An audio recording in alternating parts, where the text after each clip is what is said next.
हम कोरोना से लड़ रहे हैं, दूसरी लहर जो है वो कहर बरपा रही है, तीसरी का खतरा हमारे सामने मुंह बाए खड़ा है।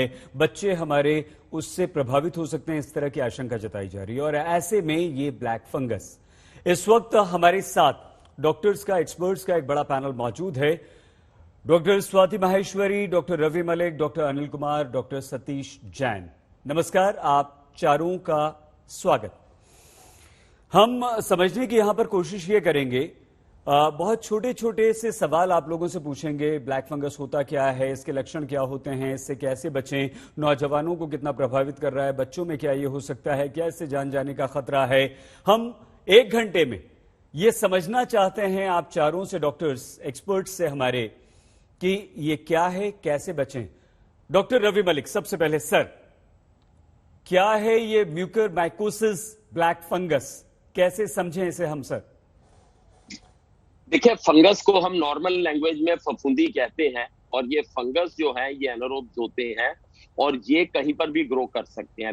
म्यूकोमाइकोसिस जो है, ये जो पेशेंट्स कोविड से रिकवर कर रहे हैं या जो कोविड के अभी क्षेत्रफल में चल रहे हैं, उनके ऊपर ये अटैक कर देता है। खासकर कि अगर वो थोड़े एल्डरली हैं, डायबिटिक्स हैं, ये डायबिटिक्स को ज्यादा टारगेट करता है, या वो कोई इम्यूनोसप्रेसिव ट्रीटमेंट ले रहे हैं, या उनको हेवी डोज स्टीरॉइड दिए गए हैं इस बीमारी से बाहर निकलने के लिए, तो उनको ये अफेक्ट करता है। ये फंगस जो है, सही जी अगर बताऊं तो ये सॉइल में भी मिलता है, एयर में भी होता है, लेकिन ये हमें नुकसान नहीं पहुंचा पाता। जिनका शरीर जो है परिपक्व है, परिपूर्ण है, जिनकी इम्यूनिटी ठीक है, उनको अटैक नहीं कर पाता। लेकिन जब कोविड में शरीर की इम्यूनिटी कम हो जाती है तो ये नाक के जरिए अंदर चला जाता है और ये काफी नुकसान करता है। इसका सही जी हाल में ही, क्योंकि मैं कोविड सेंटर चलाता हूँ, 2 केसेस हमने डायग्नोज किए हैं और अर्ली डायग्नोज करके इनकी ट्रीटमेंट भी हो गई और वो भले चंगे भी हो गए हैं। इसमें मेन चीज है, हमें अर्ली डायग्नोसिस करनी चाहिए।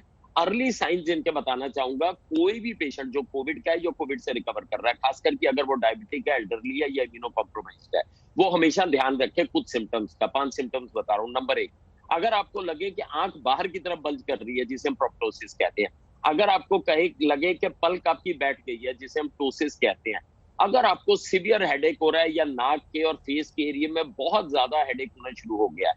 नंबर 4, अगर लगे आपका नाक किसी चीज से ठस हो रहा है और बंद हो रहा है, तब भी आप इसका ध्यान रखें। और नंबर 5, अगर आपको हाई ग्रेड फीवर, हेडेक ये सब होने लग जाए, शुरुआती दौर में अगर हम इसको पकड़ लेते हैं तो इसका इलाज बहुत बहुत सरल है, सिंपल है और जान बचाई जा सकती है। लेकिन अगर यह बढ़ जाता है तो फिर उसमें आंख की रोशनी भी चली जाती है और बहुत सारी कॉम्प्लिकेशंस भी होती हैं। और इसके अंदर एक अनुभवी और मजबूत टीम की जरूरत है, जिसमें ENT specialist, microbiologist, pathologist, eye specialist, intensivist, ये सब डॉक्टर्स की एक मजबूत टीम का होना बड़ा जरूरी है।